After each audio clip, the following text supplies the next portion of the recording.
இன்னைக்கு அத்தியாயம் 2 வசனம் 102 அப்புறம் 103 பார்க்கலாம் இன்ஷா அல்லாஹ். ஏக இறைவனுடைய அன்பையும் அருளையும் வழிகாட்டுதலையும் என்றென்றும் வேண்டி விரும்பியவர்களாக நம்முடைய பயணம் இருக்கட்டும்.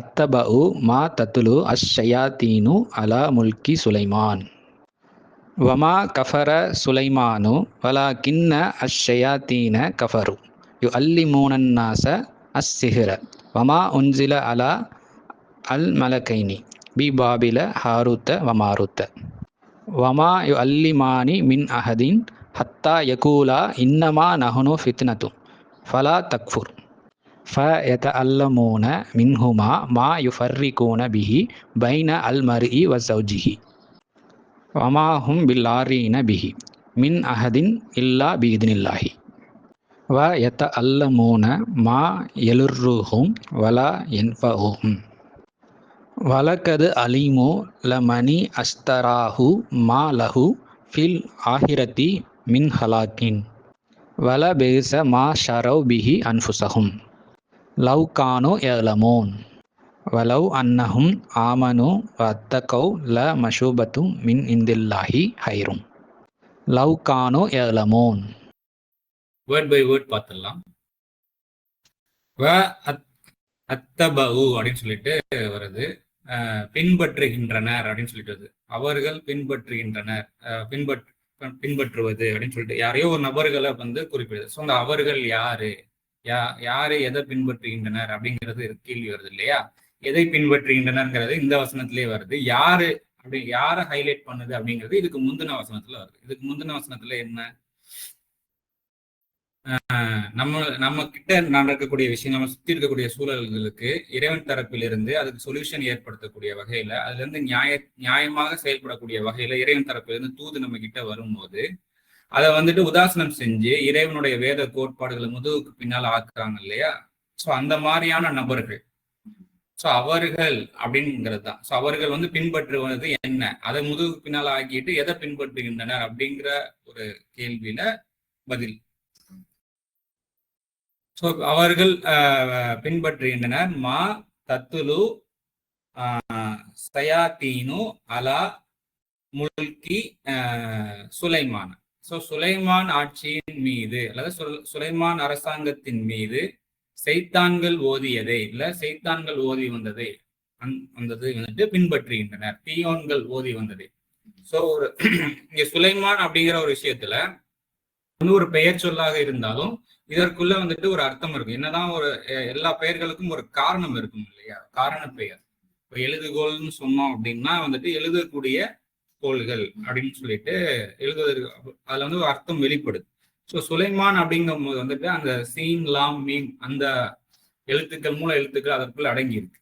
ஸோ இப்போ அதுக்கு சமாதானம், பரிபூரணம் அப்படின்னு சொல்லிட்டு இருக்கு. ஸோ சமாதான ஆட்சியின் மீது, பரிபூரண ஆட்சியின் மீது அதற்கு எதிராக தீயோன்கள் ஏதாவது விஷமம் பண்ணிக்கிட்டே இருப்பாங்க இல்லையா? அந்த மாதிரி இல்ல அதுக்கு சப்போர்ட் பண்றோங்கிற பேர்ல ஓவரா பண்ணி அதுவும் இடையூறா இருக்கும். ஸோ அந்த மாதிரியான விஷயங்களை சமாதானத்துக்கு இடையூறான விஷயங்களை ஓதி வருகின்றன, இறை கோட்பாடுகளை முதுகுக்கு பின்னால ஆக்கிட்டு அப்படின்னு சொல்லிட்டு அந்த உணர்வும் கொடுக்கப்படுது. எவ்வளவோ அரசர்கள் இருந்தாலும் சுலைமான் அப்படிங்கிற அரசரை இங்க ஹைலைட் பண்ணி பேசும்போது அந்த ஒரு குறிப்பிட்ட அரசரை பத்தியும் பேச வருது. இது காமனா சமாதான ஆட்சி, இறைவன் காட்டி தந்த வழியில ஒருத்தர் யாராக இருந்தாலும் ஒரு சமாதானமான, அவரால் இயன்ற அளவுக்கு சமாதானமா இந்த பொறுப்பை நம்ம செயல்படுத்தணும், கொடுக்கப்பட்ட பொறுப்பை செயல்படுத்தணும்னு அவர் முயன்று வந்துட்டு இருக்கும்போது அதற்கு எதிராக தீயோன்கள் ஓதி வந்ததை இல்ல அவருக்கு சப்போர்ட் பண்றோங்கிற பேர்ல இப்போ ஒரு ஆளுங்கட்சி இருக்கு அப்படின்னா நாங்க ஆளுங்கட்சி பார்ட்டியை சார்ந்தவங்கன்னு சொல்லிட்டு அதை மிஸ்யூஸ் பண்ணுவாங்க இல்லையா? ஸோ அந்த மாதிரியான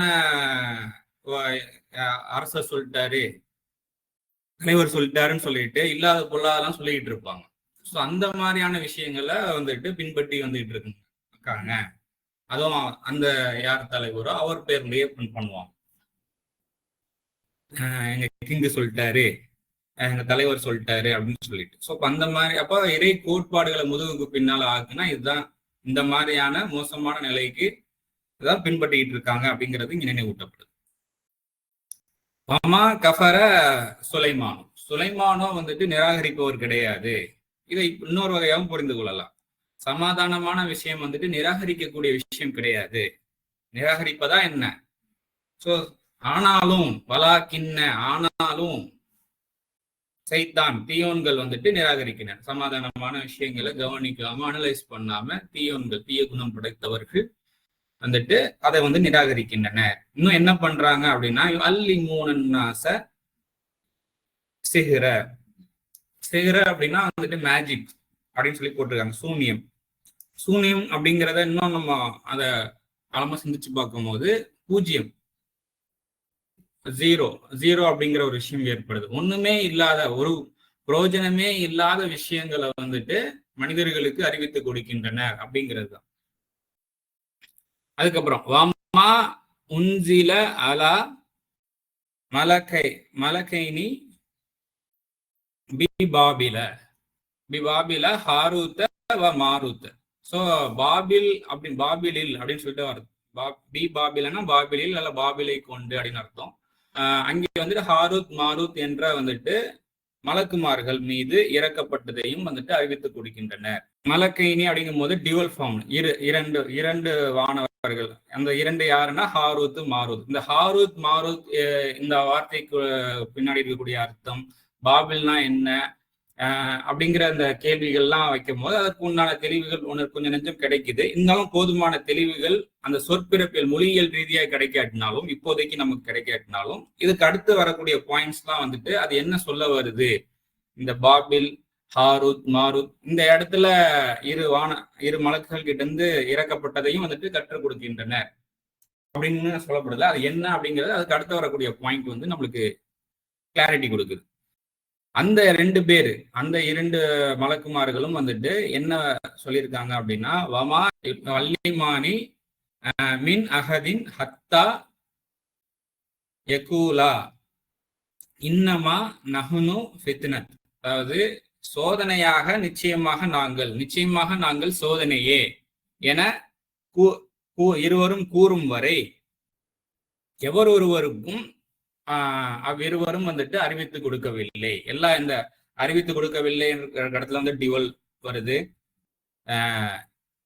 அதாவது அவ்விருவரும் கூறும் வரை, இங்க இடத்துலயும் டிவல், இது எல்லாமே டிவல் ஃபார்ம்ல யகூலா அப்படின்னு சொல்லி, இந்த இருவருமே வந்துட்டு நிச்சயமாக நாங்கள் வந்துட்டு சோதனை அப்படின்னு கூறும் வரை எவரொருவருக்கும் அதை வந்துட்டு அறிவித்து கொடுக்கவில்லை. சோ ஆக வேண்டாம், என்ன வேண்டாம், தக்ஃபுர் ஆக நிராகரிக்க வேண்டாம், ஆக நிராகரிக்காதீர் அப்படின்னு சொல்லிட்டு சொல்லப்படுது. அல்லமூன மின்ஹுமா அவ்விருவரிடமிருந்து அறிந்து கொள்கின்றனர். மா யுஃபர்ரிகூன பிஹி பைன அல் மர்இ வ சௌஜிஹி அப்படின்னு சொல்லிட்டு வருது. அதாவது அவங்க இருந்த போதிலும் வந்துட்டு அவ்விருவரிடமிருந்து அறிந்து கொள்கின்றனர். என்ன அறிந்து கொள்கின்றனர்னா, அல்மர் அப்படிங்கும் போது வந்துட்டு இதுல அல்மர் வ சௌஜிஹி அப்படிங்கும் போது கணவன் மனைவின்னு சொல்லிட்டு நார்மலா மொழியாக்கம் பண்ணியிருப்பாங்க. அப்படியான அர்த்தமும் வந்துட்டு அதற்குள்ள அடங்கி இருக்கு. பட் அது வந்து ரொம்ப குறுகிய அர்த்தம். இது வந்து வைடா ரொம்ப பறந்து விரிந்து பேசுது இந்த இங்க பயன்படுத்தப்பட்டிருக்கக்கூடிய வார்த்தை. ஸோ மர்இ அப்படிங்கிறது வந்துட்டு ஒரு பர்சனை வந்துட்டு குறிக்குது. குறிப்பிட்டு கணவனை தான் இல்லை ஒரு ஆணை தான் குறிக்கணும்னு அவசியம் இல்லை. அது வந்து ஒரு பர்சன், ஒரு நபருக்கும் அந்த நபரின் துணைக்கும் இடையே வந்துட்டு கற்றுக்கொண்டதை கொண்டு பிரிவினை ஏற்படுத்துவதை வந்துட்டு அவங்க வந்துட்டு அவ்விருவரிடமிருந்து அறிந்து கொள்கின்றனர். வமா ஹும் பி லாரீன பிஹி மின் அஹதின் இல்லா பி இதினில்லாஹி, இறைவனின் அனுமதி இன்றி, இல்லா பி இதினில்லாஹி அப்படின்னா இறைவனின் அனுமதி இன்றி, மின் அஹதின்னா எவரொருவருக்கும் அதை கொண்டு, பிஹினா அதை கொண்டு தீங்கிழைத்திட முடியாது அவர்களால். வமாஹும் பில்லாரீன அப்படின்னு சொல்லிட்டு வருது. ஸோ அடுத்தது அப்படியே கன்ஃபியூஸ் வாசிப்போம். அதுக்கப்புறம் போல் வசனத்தை மொத்தமா பார்த்துருவோம். ஃபர்ஸ்ட் வேர்ட் பை வேர்ட் முடிச்சிடலாம். மா மா எழுரோகும் அவர்களுக்கே தீங்கிழைப்பதை வந்துட்டு அறிந்து அறிந்து கொள்கின்றனர், கற்றுக்கொள்கின்றனர். வலா என்பகும் அவர்களுக்கு பயனளிக்காததையும் அவர்களுக்கே தீங்கிழைப்பதையுமே வந்துட்டு அறிந்து கொள்கின்றனர். வழக்கது திடனாக அலிமு திடனாக அறிந்து கொள்கின்றனர். அதுக்கப்புறம் திடனாக அறிந்து கொள்கின்றனர். லமணி அஸ்தராஹு அதாவது அதை பரிவர்த்தனை செய்பவரிடம் வந்துட்டு அறிந்து கொள்கின்றனர். மா லகு அதற்கு அவருக்குன்னு சொல்லலாம், அதற்கு அந்த அறிந்து கொள்ள விஷயத்திற்கு. மா லகு அதற்கு இல்லை, என்ன இல்லை? ஃபி அல் ஆஹிரத்தி மின் ஹலாக்கின் அதாவது ஆகிரத்தினா மறுமையில ஃபியூச்சர்ல வந்துட்டு அதற்கு யாதொரு படைப்பும் இல்லை, எந்த ஒரு விஷயத்தையும் நமக்காக படைக்க போறது இல்லை இந்த மாதிரியான பூஜ்ஜியமான விஷயத்தின் மூலயமா. ஸோ பூஜ்ஜியம்ங்கிறது அப்ப சூன்யம்ங்கிறது பூஜ்ஜியம்ங்கிறது இப்ப கனெக்ட் ஆகுது இல்லையா? பூஜ்ஜியமான விஷயத்த ஒன்னும் பிரயோஜனம் இல்லாத வீணான விஷயங்களை அறிவித்து கொடுக்கின்றனர். ஒரு விஷயம் தெரிஞ்சு அதுல இருந்து பகுத்தறிந்து நம்மளுடைய வாழ்க்கையில சமாதானத்திலையும் ஒரு அழகான முன்னேற்றத்துக்கும் தரக்கூடிய ஒரு விஷயமா இருக்கணும். எந்த ஒரு விஷயம் தெரிஞ்சுக்கணும், புதுசா ஏதோ விஷயம் தெரிஞ்சுக்கிறோம், நிறைய விஷயம் தெரிஞ்சுக்கிறோங்கிறது மட்டும் இல்லாம அது பிரயோஜனமானதா இருக்குதா அப்படிங்கிறதும் இங்க கவனிக்க வேண்டியிருக்கு. அதே சமயத்துல மிஸ்லீட் பண்ணாம இருக்கா நம்மள, அதையும் இறைவன் பக்கம் திரும்பி இந்த மாதிரியான விஷயங்களை நான் தெரிஞ்சுக்கிட்டு வர்றேன் இறைவனே, இது உன் பக்கம் திரும்பக்கூடிய உன்னுடைய அன்பை உன்னுடைய பொருத்தத்தை ஒவ்வொரு நாளும் மேன்மைப்படுத்தி தரக்கூடிய வகையில நான் ஒவ்வொரு தகவலும் நான் தெரிஞ்சுக்கிறதும் அதன் அளவுல செயல்படுறதும் இருக்கணும் இறைவனே அப்படின்ற ஒரு போக்கஸ் வந்துட்டு எப்பவுமே இருக்கணும் அப்படிங்கிறது இங்க நினைவூட்டுது. ஏன்னா இது வந்து பிரயோஜனமே இல்லாத விஷயத்த அதாவது மறுமையில வந்துட்டு யாதொரு படைப்பும் அதற்கு இல்லை அப்படிங்கிறத திடனாக அறிந்து கொள்கின்றனர். ஹலாக்கிங் இங்க வந்து ஷேர்னு சொல்லி போட்டிருக்காங்க, மறுமையில யாதொரு பங்கும் இல்லை அப்படின்னு சொல்ல முடியும். அந்த படைப்பு அப்படின்ற அந்த ஹலக்கு வந்து படைப்புன்ற ஒரு அர்த்தமும் இருக்கிறதுனால அதே வார்த்தையை நான் இங்க பயன்படுத்துறேன்.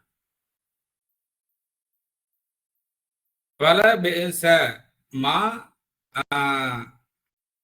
ஷரவ் பிஹி அதை கொண்டு வந்துட்டு அவங்க பரிவர்த்தனை செய்து கொள்வது வந்து மிக கெட்டது. அன்புசகும் அவங்களுடைய ஆன்மாக்கள். அதுக்கப்புறம் லவ்கானும் ஏலமோன் அவர்கள் அறிந்து வருகையிலும் சில நேரம் வந்துட்டு அறிந்துட்டு வரும்போதும் சில விஷயம் கத்துக்கிற மூலயமா பிரயோஜனம் இல்லை, அது வீணான பிரச்சனையை தான் உண்டு பண்ணுது அப்படிங்கறத அறிஞ்சிட்டு வந்தாலும் ஏதோ ஒரு அதுல தற்காலிகமா ஏதோ ஒரு லாபம் இருக்கிறத மட்டும் மனசுல வச்சு அதன் மேல உள்ள ஆர்வம் ஆசையினால அந்த விஷயத்த கத்துக்கிட்டே இருப்போம், அதை பத்தி செஞ்சுக்கிட்டே இருக்கும். அறிந்து வருகையிலேயே அவங்க இந்த மாதிரி அவங்களுடைய நப்சுகளை அதை கொண்டு பரிவர்த்தனை செய்து கொள்வது மிக கெட்டது. 103வது வசனம். அப்படி லவ் அன்னஹும் ஆமனு அத்தகௌ ல மஷூபத மின் இந்தில்லாஹி ஹைரு லவ் கானு யலமூன் அவர்கள் அறிந்து வருகையில் நம்பிக்கை வைத்தவர்களாக, நம்பிக்கைனா அதுல வந்து பாதுகாப்பான அம்சங்களை மட்டும் எடுத்துக்கொண்டு அதன் மூலம் வந்துட்டு பண்பட்டு, ஏன்னா வீணான விஷயங்கள் இருக்கு அப்படின்னா அதெல்லாம் தவிர்த்து எது பாதுகாப்பு அளிக்கக்கூடியதோ அந்த மாதிரியான விஷயத்தின் மேல கவனத்தை போக்கஸ் பண்ணி பண்பட்டு வந்தாங்க அப்படின்னா எந்த வீணான விஷயம் தெரிஞ்சுக்கிட்டாலுமே கூட இது வீணானதுன்னு அறிஞ்சிட்டு வரும்போது அதை எப்படி ஒழுங்குபடுத்திக்கிறது, இது பிரயோஜனமானதா எப்படி செயல்படுத்துறது, மிஸ்லீட் பண்ணாம இது இப்போதைக்கு நமக்கு தேவையில்லையா இதை அப்படியே ஒதுக்கி வச்சிருது, இந்த மாதிரியான பக்குவம் பண்படுறத அந்த மாதிரி இதை நோக்கி இறைவன் பக்கம் மனசார திரும்பியவர்களாக அந்த மாதிரி பண்பட்டு வர்றதுக்கு ரெடி ஆகுறாங்க அப்படின்னா இறைவன் தரப்பில் இருந்தவர்கள வந்து வெகுமதி வந்து சிறப்பாக அமைகின்றது. மசூபத் ரிவார்டு மின் இந்தில்லாஹி இறைவன் தரப்பில் இருந்து ஹைராக வருது. ஸோ லவ் கானும் அவர்கள் அறிந்து வருகையில் அப்படின்ற அந்த இப்போ வந்து ஹோல் வசனத்தை பார்க்கலாம். சுலைமான் அரசாங்கத்தின் மீதான இதை வந்து பாயிண்ட் பை பாயிண்டா போட்டு இப்படி வாசிப்போம். சுலைமான் அரசாங்கத்தின் மீதான தீயோன்களின் ஓதுதலை பின்பற்றுகின்றனர். இதை எப்படி வாசிக்கலாம்? சமாதான அரசமைப்பின் மீதான தீயோன்களின் ஓதுதலை பின்பற்றுகின்றனர். சுலைமானோ நிராகரிப்பவர் அல்ல. இதை இப்படியும் வாசிக்கலாம், சமாதானம் நிராகரிக்கக்கூடியது அல்ல, எனினும் நிச்சயமாக தீயோன்கள் நிராகரிக்கின்றன. சமாதானமான ஒரு அரசமைப்பை தீயோன்கள் வந்து நிராகரிக்கின்றன. இன்னும் என்ன செய்யறாங்க அப்படின்னா மனிதர்களுக்கு சூனியத்தை அறிவித்துக் கொடுக்கின்றனர். பாபிலில் ஹாரூத் மற்றும் மாரூத் என்ற இரு அரசாங்கத்தினர் மீது இறக்கி வைக்கப்பட்டது. இங்க அரசாங்கத்தினர் போடுறதுக்கான காரணம் மாலிக் அப்படின்ற வார்த்தையிலிருந்து வரக்கூடியதுதான் வந்துட்டு மலக்கு, மலாய்க்கத் இதெல்லாம். சோ இறைவனுடைய அரசமைப்புல ஒரு பெரிய பொறுப்புல இருக்கக்கூடியவங்க. நமக்கு அறிவுக்கு எட்டின பெரிய பொறுப்பு இருக்கும், இன்னும் அறிவுக்கு எட்டாத பெரிய பெரிய பொறுப்புகள்லாம் இருக்கு அந்தந்த அவையில வச்சிருக்கும். ஸோ அரசாங்கத்தினர்னாலே புரிந்து கொள்ள முடியுது இல்லையா? சோ இரு அரசாங்கத்தினர் மீது இறக்கி வைக்கப்பட்டதையும் இங்க பாபில், ஹாரூத், மாரூத் இதனுடைய டீட்டெயில் என்ன அப்படிங்கிறது ரொம்ப டீட்டெயிலிங்கா நம்மளுக்கு தெரியாட்டினாலும் இங்க வந்து அதுக்கு அடுத்து வரக்கூடிய பாயிண்ட்ஸ்லயே நம்மளுக்கு கிளாரிட்டிஸ் வந்து கொடுக்கப்படுது. அவ்விருவரும், அந்த ஹாரூத் மாரூத் அவ்விருவரும் நிச்சயமாக நாங்கள் சோதனையே ஆக நிராகரிக்காதீர்கள் என கூறும் வரை எவரொருவருக்கும் அறிவித்து கொடுக்கவில்லை. ஒரு சோதனையான ஒரு விஷயம்தான் இது. இதை வந்துட்டு இது சோதனைங்கிறத நிராகரிச்சிடாதீங்க அப்படிங்கிற அந்த ஒரு கான்செப்ட் இங்க வெளிப்படுது.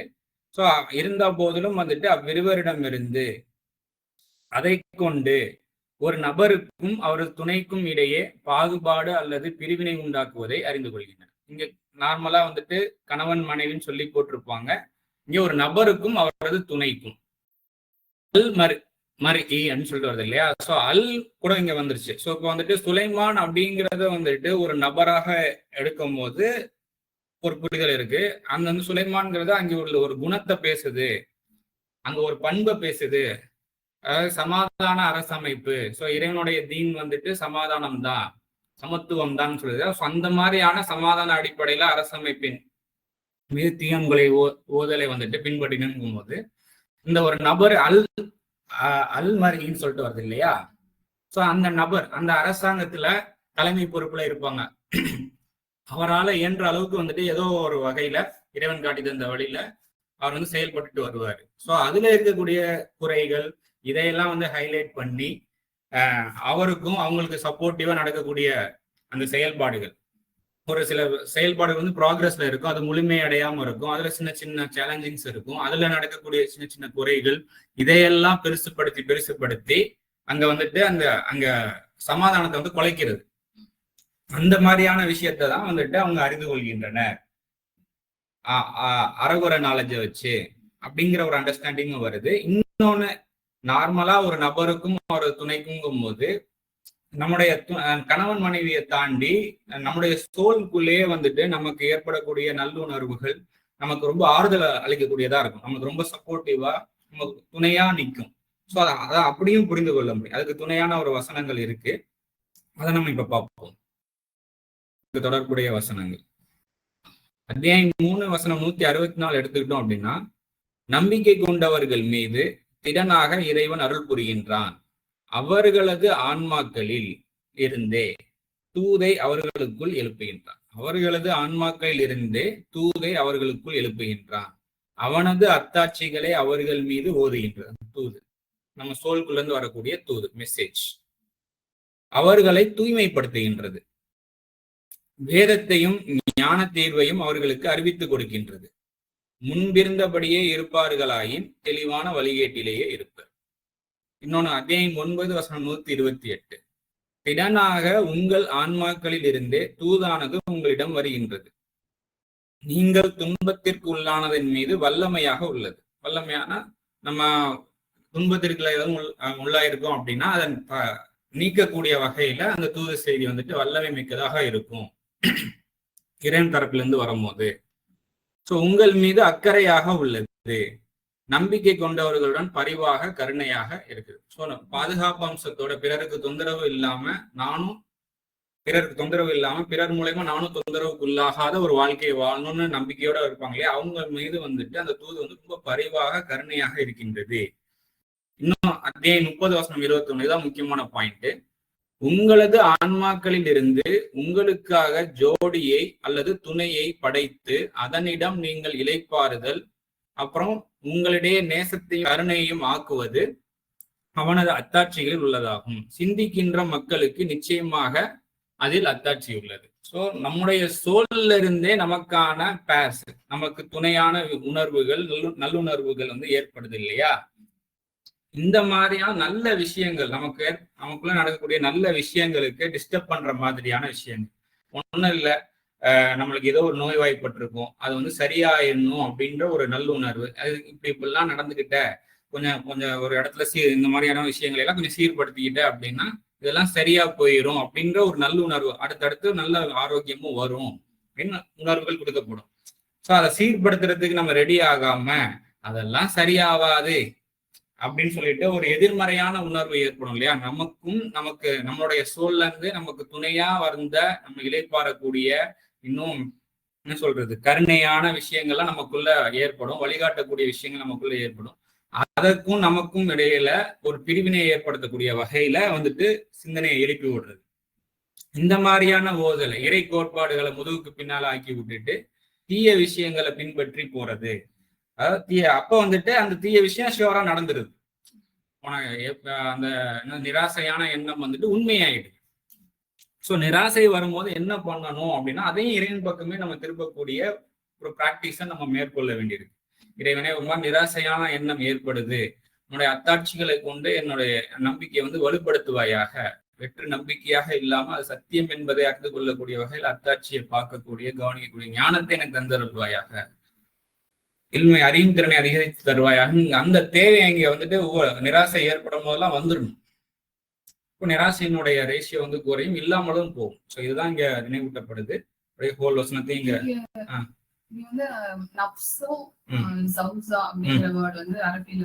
ஆமா, உங்களுடைய ஆன்மாக்களில் இருந்தே உங்களுக்காக ஜோடியை அல்லது துணை, அன்புசக்கும் அசுவாஜா அப்படின்னு சொல்லிட்டு வருது இல்லையா? ஸோ உங்களுடைய ஆன்மாக்களில் இருந்து உங்களுக்காக வந்துட்டு ஜோடியை அல்லது துணை, அத்தியாயம் 2 வசனம் 102 வந்துட்டு ஒரு நபருக்கும் அவருடைய துணைக்கும் இடையே,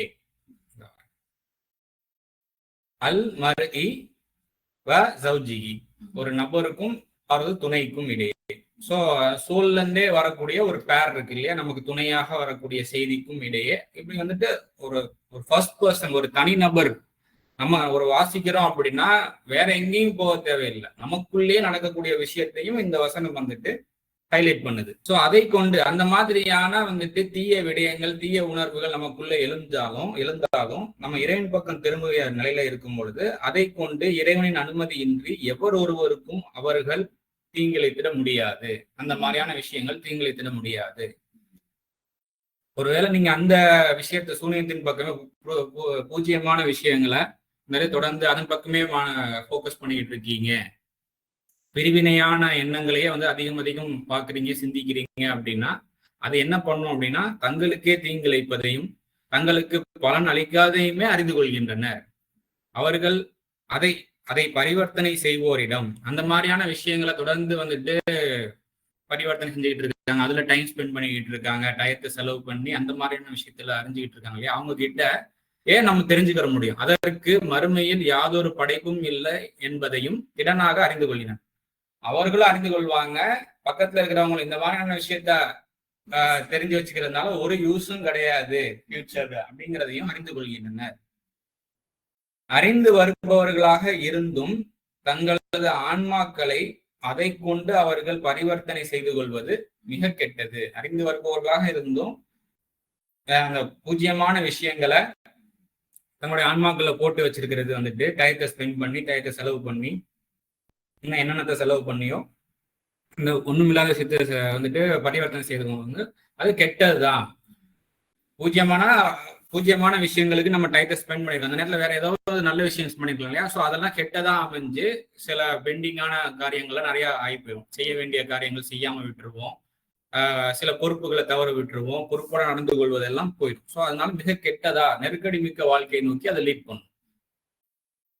இருந்த போதிலும் அவர்கள் அறிந்து வருகையில் இப்படியாக நடந்து கொண்டார்.